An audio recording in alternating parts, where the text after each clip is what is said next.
ആകാശവാണി.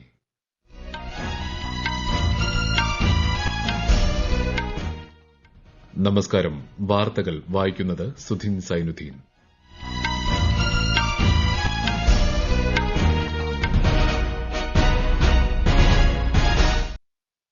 പ്രധാന വാർത്തകൾ. പ്രധാനമന്ത്രി നരേന്ദ്രമോദി നാളെ മഹാരാഷ്ട്രയിലെ വാർധ സന്ദർശിക്കും. പിഎം വിശ്വകർമ്മ പദ്ധതിയുടെ ഒരു വർഷത്തെ പുരോഗതി അടയാളപ്പെടുത്തുന്ന ദേശീയ പിഎം വിശ്വകർമ്മ പരിപാടിയിൽ പങ്കെടുക്കും. ഒരു രാജ്യം ഒരു തിരഞ്ഞെടുപ്പ് സംബന്ധിച്ച ഉന്നതതല സമിതി ശുപാർശയ്ക്ക് കേന്ദ്ര മന്ത്രിസഭയുടെ അംഗീകാരം. ബയോടെക്നോളജിയിലെ അത്യാധുനിക ഗവേഷണത്തിനും വികസനത്തിനും പിന്തുണ നൽകുന്ന ബയോറൈഡ് പദ്ധതിക്കും കേന്ദ്ര അനുമതി. നിയമസഭാ തിരഞ്ഞെടുപ്പ് നടക്കുന്ന ജമ്മുകശ്മീരിൽ ആദ്യഘട്ട വോട്ടെടുപ്പ് പൂർത്തിയായി. രേഖപ്പെടുത്തിയത് 35 വർഷത്തിനിടയിലെ ഏറ്റവും ഉയർന്ന പോളിംഗ്. കേരളത്തിൽ എംപോക്സ് സ്ഥിരീകരിച്ച സാഹചര്യത്തിൽ ജാഗ്രത പാലിക്കണമെന്ന് ആരോഗ്യമന്ത്രി വീണ ജോർജ്. നിപ പ്രതിരോധ നടപടികളും ഊർജിതം. 4 വർഷത്തിനിടെ ആദ്യമായി അടിസ്ഥാന പലിശ നിരക്കിൽ 0.5% കുറവ് വരുത്തി US federal reserve bank. India Bangladesh test cricket പരമ്പരയിലെ ആദ്യ മത്സരം ഇന്ന്. ഇന്ത്യൻ സംഘത്തെ രോഹിത് ശർമ്മ നയിക്കും. വാർത്തകൾ വിശദമായി. മധ്യപ്രദേശ് സന്ദർശനത്തിന്റെ 2ാം ദിവസമായ ഇന്ന് രാഷ്ട്രപതി ദ്രൌപദി മുർമു ഉജ്ജയിനിൽ സഫായി മിത്ര സമ്മേളനത്തിൽ പങ്കെടുക്കും. സ്വച്ഛതാ മിത്രങ്ങൾക്കുള്ള സർട്ടിഫിക്കറ്റുകൾ രാഷ്ട്രപതി വിതരണം ചെയ്യും. ഉജ്ജയിൻ ഇൻഡോർ 6-വരിപ്പാത പദ്ധതിയുടെ നിർമ്മാണോദ്ഘാടന ചടങ്ങിൽ രാഷ്ട്രപതി ഓൺലൈനായി പങ്കെടുക്കും.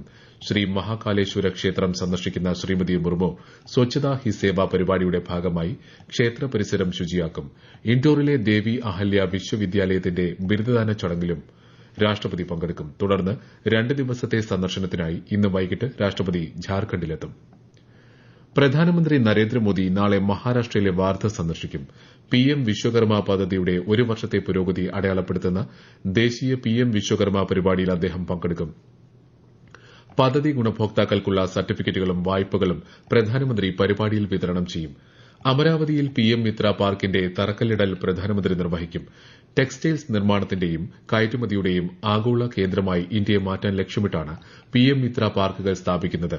മഹാരാഷ്ട്ര സർക്കാരിന്റെ ആചാര്യ ചാണക്യ കൌശല്യ വികാസ് പദ്ധതിക്കും പുണ്യശ്ലോക് അഹല്യഭായ് ഹോൾക്കർ വനിതാ സ്റ്റാർട്ടപ്പ് പദ്ധതിക്കും പ്രധാനമന്ത്രി സമാരംഭം കുറിക്കും.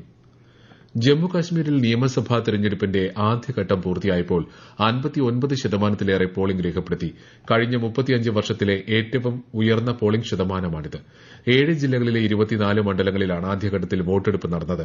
അതേസമയം ജമ്മുകാശ്മീരിൽ 2ാം ഘട്ടത്തിലേക്കായുള്ള തെരഞ്ഞെടുപ്പ് പ്രചാരണം ഊർജിതമായി പുരോഗമിക്കുകയാണ്. പ്രധാനമന്ത്രി നരേന്ദ്രമോദി ഇന്ന് വിവിധ തെരഞ്ഞെടുപ്പ് റാലികളിൽ പങ്കെടുക്കും. 26 മണ്ഡലങ്ങൾ ഉൾപ്പെടുന്ന 2ാം ഘട്ട വോട്ടെടുപ്പ് ഈ മാസം 25-നാണ്. ഒക്ടോബർ 1-നാണ് 3ാം ഘട്ട വോട്ടെടുപ്പ്. ജമ്മുകാശ്മീരിലെ 2ാം ഘട്ട വോട്ടെടുപ്പിലെ മികച്ച പോളിംഗ് ജനാധിപത്യത്തിലുള്ള ജനങ്ങളുടെ വിശ്വാസത്തിന്റെ തെളിവാണെന്ന് കേന്ദ്ര തെരഞ്ഞെടുപ്പ് കമ്മീഷൻ. പോളിംഗ് സ്റ്റേഷനുകളിലെ വോട്ടർമാരുടെ നീണ്ട നിരകൾ ബാലറ്റിന് അനുകൂലമായ പ്രതികരണമാണെന്നും കമ്മീഷൻ അഭിപ്രായപ്പെട്ടു. ഒരു രാജ്യം ഒരു തിരഞ്ഞെടുപ്പ് സംബന്ധിച്ച ഉന്നതതല സമിതി ശുപാർശയ്ക്ക് കേന്ദ്ര മന്ത്രിസഭയുടെ അംഗീകാരം. 2 ഘട്ടമായാകും തീരുമാനം നടപ്പാക്കുകയെന്ന് മന്ത്രിസഭാ തീരുമാനങ്ങൾ വിശദീകരിച്ചുകൊണ്ട് കേന്ദ്രമന്ത്രി അശ്വിനി വൈഷ്ണവ് ന്യൂഡൽഹിയിൽ വ്യക്തമാക്കി. ചന്ദ്രയാൻ 4 ദൌത്യത്തിനും വീനസ് ഓർബിറ്റർ ദൌത്യത്തിനും മന്ത്രിസഭായോഗം അംഗീകാരം നൽകി. വിശദാംശങ്ങളിലേക്ക്. രാഷ്ട്രീയ പാർട്ടികളുമായും വിദഗ്ധരുമായും ദീർഘമായ ചർച്ചകൾ നടത്തിയ ശേഷമാണ് മുൻ രാഷ്ട്രപതി രാംനാഥ് കോവിന്ദ് അധ്യക്ഷനായ സമിതി ഒരു രാജ്യം ഒരു തിരഞ്ഞെടുപ്പ് സംബന്ധിച്ച നിർദ്ദേശങ്ങൾ തയ്യാറാക്കിയത്. ആദ്യഘട്ടത്തിൽ ലോക്സഭാ നിയമസഭാ തിരഞ്ഞെടുപ്പുകൾ ഒരുമിച്ച് നടത്തും. പൊതു തിരഞ്ഞെടുപ്പ് നടന്ന് 100 ദിവസത്തിനകം പഞ്ചായത്ത് തിരഞ്ഞെടുപ്പുകൾ നടത്തും. 2024-25 റാബി വിള സീസണിലെ ഫോസ്ഫേറ്റ്, പൊട്ടാസ്യം രാസവളങ്ങളുടെ സബ്സിഡി നിരക്കുകൾക്കും മന്ത്രിസഭ അംഗീകാരം നൽകി. കർഷകർക്കായുള്ള പ്രധാനമന്ത്രി അന്നദാത ആയ് സംരക്ഷൺ അഭിയാൻ തുടരാനും മന്ത്രിസഭ തീരുമാനിച്ചു. 79,156 കോടി രൂപ ചെലവിൽ പ്രധാനമന്ത്രി ജൻജാതീയ ഉന്നത് ഗ്രാം അഭിയാൻ നടപ്പാക്കാനും കേന്ദ്രമന്ത്രിസഭായോഗം തീരുമാനിച്ചു. ഗോത്രവിഭാഗത്തിൽപ്പെട്ട 5 കോടിയിലേറെ പേർക്ക് പദ്ധതിയുടെ പ്രയോജനം ലഭിക്കും. ആനിമേഷൻ, വിഷ്വൽ ഇഫക്ട്സ്, ഗെയിമിംഗ് എന്നിവയുമായി ബന്ധപ്പെട്ട ദേശീയ കേന്ദ്രം രൂപീകരിക്കുന്നതിനും മന്ത്രിസഭായോഗം അംഗീകാരം നൽകി. ജൈവ സാങ്കേതിക വിദ്യയിലെ അത്യാധുനിക ഗവേഷണത്തിനും വികസനത്തിനും പിന്തുണ നൽകുന്ന ബയോറൈഡ് പദ്ധതിക്കും കേന്ദ്രമന്ത്രിസഭയുടെ അംഗീകാരം ലഭിച്ചു. News desk, Akashvani. NPS വാത്സല്യ പദ്ധതിക്ക് രാജ്യത്ത് തുടക്കമായി. കേന്ദ്ര ധനമന്ത്രി നിർമ്മല സീതാരാമൻ ന്യൂഡൽഹിയിൽ പദ്ധതി ഉദ്ഘാടനം ചെയ്തു. രക്ഷിതാക്കൾക്ക് കുട്ടികളുടെ പേരിൽ ദേശീയ പെൻഷൻ പദ്ധതിയിൽ അക്കൌണ്ട് തുറക്കാനും നിക്ഷേപം ഉറപ്പാക്കാനും ലക്ഷ്യമിടുന്നതാണ് പദ്ധതി. കുട്ടികളുടെ ഭാവി സുരക്ഷിതമാക്കാനുള്ള ദീർഘകാല നിക്ഷേപമാകും NPS വാത്സല്യ എന്ന് കേന്ദ്രമന്ത്രി പറഞ്ഞു. 18 വയസ്സുവരെ പ്രതിവർഷം 1000 രൂപ മുതൽ കുട്ടിയുടെ പേരിൽ നിക്ഷേപിക്കാം. ബാങ്ക്, തപാൽ ഓഫീസ്, പെൻഷൻ ഓഫീസ് വഴിയോ NPS പോർട്ടൽ മുഖേന ഓൺലൈനായോ നിക്ഷേപം നടത്താവുന്നതാണ്. കേരളത്തിലും NPS വാത്സല്യ പദ്ധതിക്ക് തുടക്കമായി. സംസ്ഥാനതല ബാങ്കേഴ്സ് സമിതിയുടെ നേതൃത്വത്തിൽ തിരുവനന്തപുരം കാനറ ബാങ്ക് സർക്കിൾ ഓഫീസിൽ സംഘടിപ്പിച്ച ചടങ്ങിൽ 40-ലേറെ വിദ്യാർത്ഥികൾ പങ്കെടുത്തു. കൂടുതൽ ഗുണഭോക്താക്കളിലേക്ക് പദ്ധതി എത്തിക്കാൻ പൊതുമേഖലാ ബാങ്കുകൾ മുൻകൈയെടുക്കണമെന്ന് സംസ്ഥാനതല ബാങ്കേഴ്സ് സമിതി കൺവീനർ പറഞ്ഞു. കേരളത്തിൽ എംപോക്സ് സ്ഥിരീകരിച്ച സാഹചര്യത്തിൽ ജാഗ്രത പാലിക്കണമെന്ന് ആരോഗ്യമന്ത്രി വീണ ജോർജ്. മറ്റ് രാജ്യങ്ങളിൽ നിന്നെത്തുന്നവർ ഉൾപ്പെടെ രോഗലക്ഷണമുണ്ടെങ്കിൽ ചികിത്സ തേടണമെന്നും ആരോഗ്യവകുപ്പിനെ വിവരമറിയിക്കണമെന്നും മന്ത്രി അഭ്യർത്ഥിച്ചു. സമ്പർക്ക വിലക്ക്, സാമ്പിൾ ശേഖരണം, ചികിത്സ എന്നിവയെല്ലാം ഉറപ്പുവരുത്തിയിട്ടുണ്ട്. എല്ലാ സർക്കാർ സ്വകാര്യ ആശുപത്രികളും നടപടിക്രമം കൃത്യമായി പാലിക്കണമെന്നും ആരോഗ്യമന്ത്രി നിർദ്ദേശിച്ചു. മലപ്പുറത്ത് നിപ പ്രതിരോധ പ്രവർത്തനങ്ങൾ തുടരുന്നു. രോഗബാധയുമായി ബന്ധപ്പെട്ട് ഇന്നലെ 10 പേരുടെ പരിശോധനാ ഫലങ്ങൾ കൂടി നെഗറ്റീവായി. മരിച്ച യുവാവിന്റെ അടുത്ത ബന്ധുക്കളും ചികിത്സിച്ച ഡോക്ടറും ഉൾപ്പെടെയുള്ളവരുടെ പരിശോധനാ ഫലങ്ങളാണ് നെഗറ്റീവായത്. ഇന്നലെ പുതുതായി 11 പേരെ സമ്പർക്ക പട്ടികയിൽ ഉൾപ്പെടുത്തിയിട്ടുണ്ട്. ഇവരിൽ 5 പേർ ഹൈറിസ്ക് വിഭാഗത്തിലുള്ളവരാണ്. ഈ വാർത്തകൾ ആകാശവാണിയിൽ നിന്ന്. സ്വച്ഛതാ ഹി സേവ പരിപാടിയുടെ ഭാഗമായി ഏക് പേഡ് മാക്കേ നാം വൃക്ഷത്തൈ നടീൽ പ്രചാരണം ഊർജിതമാക്കി കേന്ദ്ര വാർത്താവിതരണ പ്രക്ഷേപണ മന്ത്രാലയം. ഇതുവരെ മന്ത്രാലയത്തിന്റെ വിവിധ ഫീൽഡ് ഓഫീസുകൾ വഴി 7000 വൃക്ഷത്തൈകൾ നട്ടു. കേരളത്തിലും സ്വച്ഛതാ ഹി സേവ പരിപാടിയുടെ ഭാഗമായി ശുചീകരണ പ്രവർത്തനങ്ങൾ സജീവമാണ്. എറണാകുളം ജംഗ്ഷൻ, ചെങ്ങന്നൂർ റെയിൽവേ സ്റ്റേഷനുകൾ, തിരുവനന്തപുരം റെയിൽവേ ഡിവിഷൻ എന്നിവ യജ്ഞത്തിൽ പങ്കാളികളായി.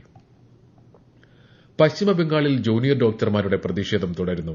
ചീഫ് സെക്രട്ടറിയുടെ അധ്യക്ഷതയിൽ ഇന്നലെ ചേർന്ന യോഗം തീരുമാനമാകാതെ പിരിഞ്ഞു.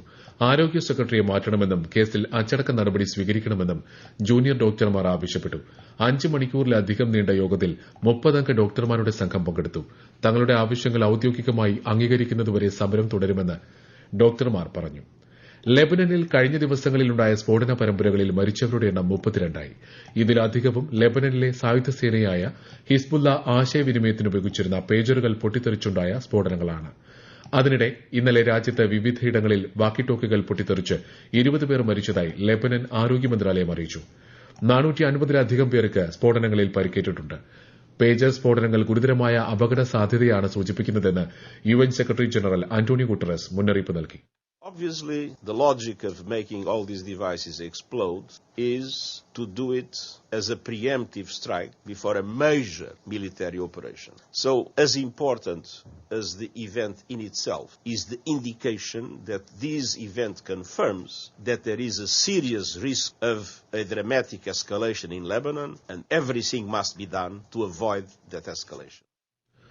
അടിസ്ഥാന പലിശ നിരക്കിൽ 1% കുറവ് വരുത്തി US ഫെഡറൽ റിസർവ് ബാങ്ക്. 4 വർഷത്തിനിടെ ഇതാദ്യമായാണ് പലിശ നിരക്ക് കുറയ്ക്കുന്നത്.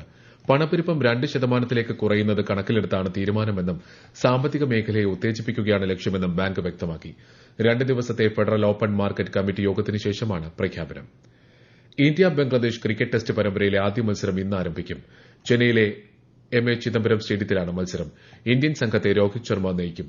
ഈ മാസം 27-ന് കാൺപൂരിലാണ് രണ്ടാം ടെസ്റ്റ്. ഗൌതം ഗംഭീർ ഇന്ത്യൻ പരിശീലകനായി ചുമതലയേറ്റ ശേഷം ഇന്ത്യ കളിക്കുന്ന ആദ്യ ടെസ്റ്റ് പരമ്പരയാണിത്. ഹംഗറിയിൽ നടക്കുന്ന 45ാമത് ചെസ് ഒളിമ്പ്യാഡിൽ ഓപ്പൺ വിഭാഗത്തിലെ 7ാം റൌണ്ടിൽ ഇന്ത്യ ചൈനയെ പരാജയപ്പെടുത്തി. ചൈനയ്ക്കെതിരായ വിജയത്തോടെ ഓപ്പൺ വിഭാഗത്തിൽ ഇന്ത്യൻ ടീമിന് 14 മാച്ച് പോയിന്റാണ് ഉള്ളത്.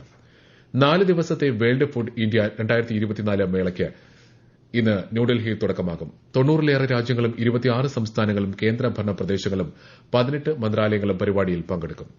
പ്രധാന വാർത്തകൾ വീണ്ടും. പ്രധാനമന്ത്രി നരേന്ദ്രമോദി നാളെ മഹാരാഷ്ട്രയിലെ വാർധ സന്ദർശിക്കും. PM വിശ്വകർമ്മ പദ്ധതിയുടെ 1 വർഷത്തെ പുരോഗതി അടയാളപ്പെടുത്തുന്ന ദേശീയ PM വിശ്വകർമ്മ പരിപാടിയിൽ പങ്കെടുക്കും. ഒരു രാജ്യം ഒരു തിരഞ്ഞെടുപ്പ് സംബന്ധിച്ച ഉന്നതതല സമിതി ശുപാർശയ്ക്ക് കേന്ദ്ര മന്ത്രിസഭയുടെ അംഗീകാരം. ബയോടെക്നോളജിയിലെ അത്യാധുനിക ഗവേഷണത്തിനും വികസനത്തിനും പിന്തുണ നൽകുന്ന ബയോറൈറ്റ് പദ്ധതിക്കും കേന്ദ്ര അനുമതി. നിയമസഭാ തെരഞ്ഞെടുപ്പ് നടക്കുന്ന ജമ്മു കശ്മീരിൽ ആദ്യഘട്ട വോട്ടെടുപ്പ് പൂർത്തിയായി. രേഖപ്പെടുത്തിയത് 35 വർഷത്തിനിടയിലെ ഏറ്റവും ഉയർന്ന പോളിംഗ്. കേരളത്തിൽ എംപോക്സ് സ്ഥിരീകരിച്ച സാഹചര്യത്തിൽ ജാഗ്രത പാലിക്കണമെന്ന് ആരോഗ്യമന്ത്രി വീണ ജോർജ്. നിപ പ്രതിരോധ നടപടികളും ഊർജിതം. 4 വർഷത്തിനിടെ ആദ്യമായി അടിസ്ഥാന പലിശ നിരക്കിൽ 0.5% കുറവ് വരുത്തി US federal reserve bank. India Bangladesh test cricket പരമ്പരയിലെ ആദ്യ മത്സരം ഇന്ന്. ഇന്ത്യൻ സംഘത്തെ രോഹിത് ശർമ്മ നയിക്കും. വാർത്തകൾ കഴിഞ്ഞു. അടുത്ത വാർത്താ പ്രക്ഷേപണം ഉച്ചയ്ക്ക് 12:30.